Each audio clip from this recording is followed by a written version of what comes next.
वार्तांकन रोखठोक बातमी। राज्यातील 29 महानगरपालिकांसाठी 15 जानेवारी रोजी मतदान झालं तर 16 जानेवारी रोजी मतमोजणी झाली। यानंतर आता महापालिकेमधील महापौर पदाच्या आरक्षण सोडतीबाबत एक महत्त्वाची माहिती समोर आली आहे। सर्व 29 महानगरपालिकांमधील महापौर पदाच्या आरक्षणाची सोडत 22 जानेवारी रोजी काढली जाणार आहे। 22 जानेवारीला सकाळी 11 वाजता सर्व महापालिकांसाठी महापौर पदाचे आरक्षण सोडत काढली जाणार आहे। त्यामुळे कोणत्या प्रवर्गाचा महापौर कोणत्या नगरपालिकेमध्ये बसणार हे 22 जानेवारीला निश्चित होईल। नगर विकास विभागाकडून महापौर पदाच्या आरक्षणाची सोडत मंत्रालयात काढली जाईल।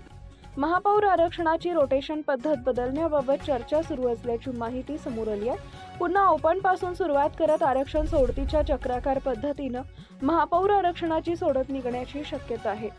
महापौर पदाचे आरक्षण चक्राकार पद्धतीने निश्चित करण्यात येते। समाजातील सर्व घटकांना महापौर पदाची संधी मिळावी यासाठी चक्राकार पद्धतीने आरक्षणाची सोडत काढण्यात येते।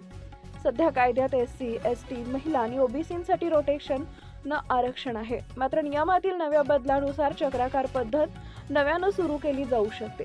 नगर परिषद आणि नगरपंचायत निवडणुकीपाठोपाठ आता महानगरपालिका निवडणुकांमध्येही भाजपनं जोरदार मुसंडी मारली।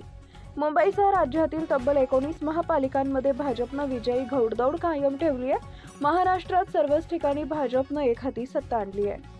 महाराष्ट्रातील महत्त्वाच्या आणि ताज्या बातम्या पाहण्यासाठी आमच्या जय हो न्यूज चॅनलला सबस्क्राईब करा आणि बेल आयकॉन प्रेस करा।